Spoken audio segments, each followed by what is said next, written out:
Good morning વિદ્યાર્થી મિત્રો, તમારું હાર્દિક સ્વાગત છે આપણી યુટ્યુબ ચેનલ એમડી એકેડમીમાં। આજે આપણે વાત કરવાની છે આજના મહત્ત્વપૂર્ણ કરંટ અફેરની। તો આજનો પહેલો ક્વેશ્ચન છે કે તાજેતરમાં જે રાષ્ટ્રીય સુરક્ષા દિવસ છે એ ક્યારે ઉજવવામાં આવ્યો? તો 4 માર્ચના દિવસે મિત્રો આપણે રાષ્ટ્રીય સુરક્ષા દિવસની ઉજવણી કરીએ છીએ। તો શું છે આની ડિટેલ? તો ભારતમાં જે રાષ્ટ્રીય સુરક્ષા દિવસ દર વર્ષે 4 માર્ચ જે સલામત રીતે કામ કરવા માટે જાગૃતિ અને જે પ્રતિબદ્ધતા ફેલાવવા માટે મનાવવામાં આવે છે। અને આ દિવસ જે ભારતની મિત્રો નેશનલ સેફ્ટી કાઉન્સિલની સ્થાપના મિત્રો 4 માર્ચ 1966ના રોજ કરવામાં આવી હતી। આ ઉપરાંત આનાથી મિત્રો 1972માં રાષ્ટ્રીય સુરક્ષા દિવસ મનાવવાની શરૂઆત કરવામાં આવી હતી। એટલે જ્યારે પણ તમને ક્વેશ્ચન પૂછે કે જે રાષ્ટ્રીય સુરક્ષા દિવસ છે મિત્રો એ મનાવવાની શરૂઆત ક્યારે થઈ હતી? તો 1972થી કરવામાં આવી હતી। આ ઉપરાંત તે વ્યવસાયિક સલામતી અને જે સ્વાસ્થ્ય વિશે જાગૃતિ લાવવા માટે દર વર્ષે મિત્રો 4 માર્ચના દિવસે જે રાષ્ટ્રીય સુરક્ષા દિવસ છે મિત્રો એની ઉજવણી કરવામાં આવે છે। જે પણ વિદ્યાર્થી મિત્રો આપણી યુટ્યુબ ચેનલમાં નવા હોય તો આપણી ચેનલને સબસ્ક્રાઈબ કરી લેજો, જેથી કરીને કરંટ અફેરના બધા જ વિડીયોની નોટિફિકેશન તમને મળી રહે। આગળનો ક્વેશ્ચન મિત્રો આવનારી પોલીસ કોન્સ્ટેબલ માટે મોસ્ટ ઇમ્પોર્ટન્ટ ક્વેશ્ચન છે, કારણ કે ગુજરાતનો ક્વેશ્ચન છે એટલા માટે ગુજરાતની એક્ઝામ માટે ઇમ્પોર્ટન્ટ છે। તાજેતરમાં કોના દ્વારા ગુજરાતમાં એક પ્રાણી બચાવ અને જે સંરક્ષણ કેન્દ્ર વનતારા છે મિત્રો એનું ઉદ્ઘાટન કર્યું છે? તો આપણા જે પીએમ નરેન્દ્ર મોદી છે મિત્રો એમના દ્વારા આ જે વનતારા છે મિત્રો એનું ઉદ્ઘાટન કરવામાં આવેલું છે। ક્યાં આવેલું છે મિત્રો? તો વનતારા આવેલું છે જામનગરમાં। ક્યાં? જામનગરમાં। મોસ્ટ ઇમ્પોર્ટન્ટ ક્વેશ્ચન છે મિત્રો આવનારી બધી એક્ઝામ માટે। તેની ડિટેલ જોઈશું મિત્રો આપણે કે જે પીએમ નરેન્દ્ર મોદીએ મિત્રો તાજેતરમાં જે ગુજરાતનું જામનગરમાં મિત્રો આધુનિક પ્રાણી બચાવ અને સંરક્ષણ અને જે પુનઃસંવર્ધન કેન્દ્ર છે વનતારા એનું ઉદ્ઘાટન કર્યું હતું। આ ઉદ્ઘાટન પ્રસંગે મિત્રો જે રિલાયન્સ ઇન્ડસ્ટ્રીના ચેરમેન એટલે કે મુકેશ અંબાણી, તેમના પત્ની નીતા અંબાણી, તેમના પુત્ર જે અનંત અંબાણી અને તેમની પુત્રવધુ જે રાધિકા મંચન છે મિત્રો તેઓએ હાજરી આપી હતી મિત્રો। આ જે મિત્રો કેન્દ્ર છે ત્યાં મિત્રો એક વન્યજીવ હોસ્પિટલ પણ મિત્રો બનાવવામાં આવેલી છે, જ્યાં એમઆરઆઈ, પછી સીટી સ્કેન અને આઈસીયુથી સજ્જ છે। જે મિત્રો કોઈ પણ પ્રાણીઓ હોય મિત્રો તેને કોઈ પણ પ્રકારની ઈજા થઈ હોય તો ત્યાં તેની ઈલાજ કરવામાં આવશે। આ કાર્યક્રમના ઉદ્ઘાટન પછી મિત્રો નરેન્દ્ર મોદી સાહેબે મિત્રો જે એશિયાઈ સિંહનું એમઆરઆઈ કરાવતા અને જે દીપડાને મિત્રો બચાવ્યા પછી જીવન બચાવનાર જે સર્જરી છે મિત્રો તેમને તે નિહાળી હતી લાઈવમાં। તો મિત્રો મોસ્ટ ઇમ્પોર્ટન્ટ ક્વેશ્ચન છે। આ ઉપરાંત મિત્રો ત્યાં મિત્રો જે એશિયાટિક સિંહના બચ્ચા, સફેદ સિંહના બચ્ચા, પછી વાદળશાયુ જે ચિત્તાના બચ્ચા, ગોલ્ડન ટાઈગર, સ્નો ટાઈગર વગેરે જેવા પ્રાણીઓ સાથે મિત્રો તેમણે વાર્તાલાપ કરી હતી। તો મિત્રો મોસ્ટ ઇમ્પોર્ટન્ટ ક્વેશ્ચન છે। મિત્રો આપણી જે ટેલિગ્રામ ચેનલ છે મિત્રો એમાં જે ફેબ્રુઆરી મહિનાનું કરંટ અફેર છે એની પીડીએફ મૂકી દીધેલી છે। તો જે પણ વિદ્યાર્થી મિત્રોને જરૂર હોય પીડીએફ તો જે આ વિડીયો છે એની નીચે ટેલિગ્રામ લિંક આપેલી છે, તો તમને જોઈન થઈ જવા વિનંતી, જેથી કરીને તમને બધી અપડેટ અને જે ડેલી કરંટ અફેરની પીડીએફ છે એ પણ મળી રહે। તો ત્રીજો ક્વેશ્ચન છે મિત્રો તાજેતરમાં કયા શહેરમાં જે ઋષિકોંડા બીચ છે મિત્રો એને બ્લુ ફ્લેગનો દરજ્જો અસ્થાયી રૂપે પાછો ખેંચી લેવામાં આવ્યો છે? તો મિત્રો જે વિશાખાપટ્ટનમ છે ત્યાં આજે આ ઋષિકોંડા મિત્રો બીચ આવેલો છે ત્યાં આ જે બ્લુ ફ્લેગ છે એનો દરજ્જો મિત્રો પાછો ખેંચી લેવામાં આવ્યો છે। તમારે મને કોમેન્ટમાં કહેવાનું છે કે ગુજરાતના કયો જે દરિયા કિનારાનો બીચ છે જેને બ્લુ ફ્લેગનો દરજ્જો મળેલો છે, તમારે મને કોમેન્ટમાં જણાવવાનું છે મિત્રો। આગળનો ક્વેશ્ચન છે કે તાજેતરમાં કયા રાજ્યના મુખ્યમંત્રીએ એક મહિલા સ્વરોજગાર યોજના મિત્રો શરૂ કરી છે? તો ઉત્તરાખંડ દ્વારા મિત્રો જે ઉત્તરાખંડ સરકાર દ્વારા મિત્રો આ મહત્ત્વપૂર્ણ યોજના રહીને એ શરૂઆત કરવામાં આવી છે. તો શું છે ડિટેલ?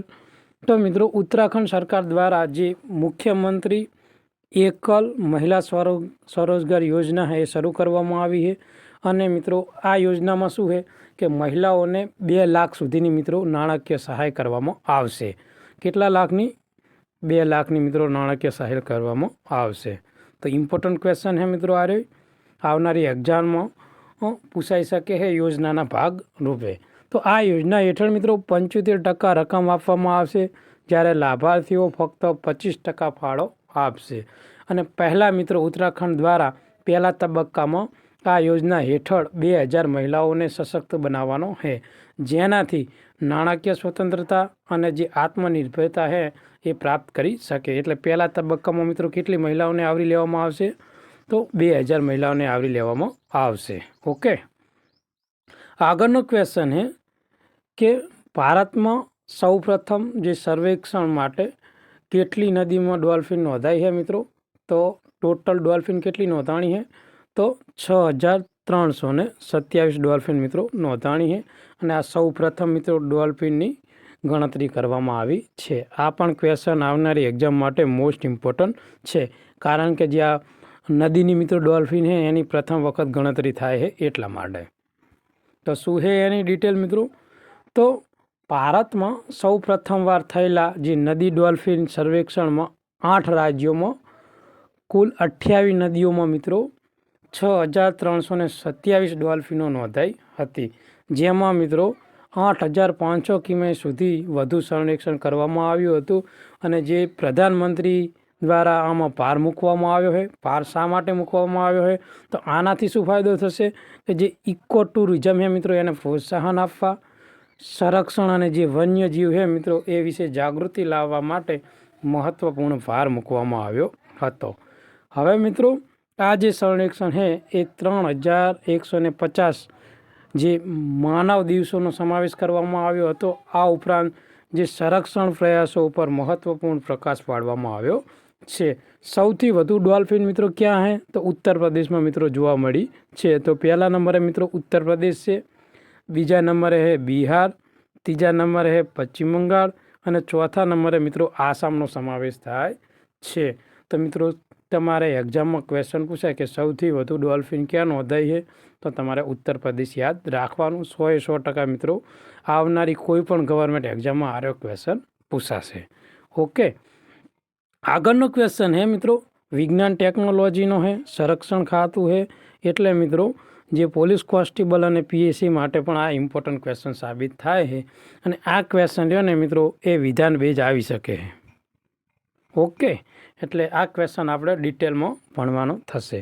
તો શું ક્વેશ્ચન છે કે બ્લુ કોસ્ટ મિશન 1 ચંદ્ર ઉપર ઉતરાણ માટે કઈ કંપની મિત્રો જવાબદાર હતી? તો મિત્રો જે ફાયરફ્લાય એરોસ્પેસ છે મિત્રો એ આ જે બ્લુ કોસ્ટ મિશન 1 ચંદ્ર માટે જવાબદાર છે મિત્રો. તો એની શું ડિટેલ છે જોઈશું આપણે મિત્રો. તો જે આ ફાયરફ્લાય એરોસ્પેસ જે બ્લુ કોસ્ટ મિશન 1 સફળતાપૂર્વક પાર પાડવામાં આવ્યું છે અને 2 માર્ચ 2025ના રોજ આ ચંદ્ર ઉપર ઉતર્યું છે.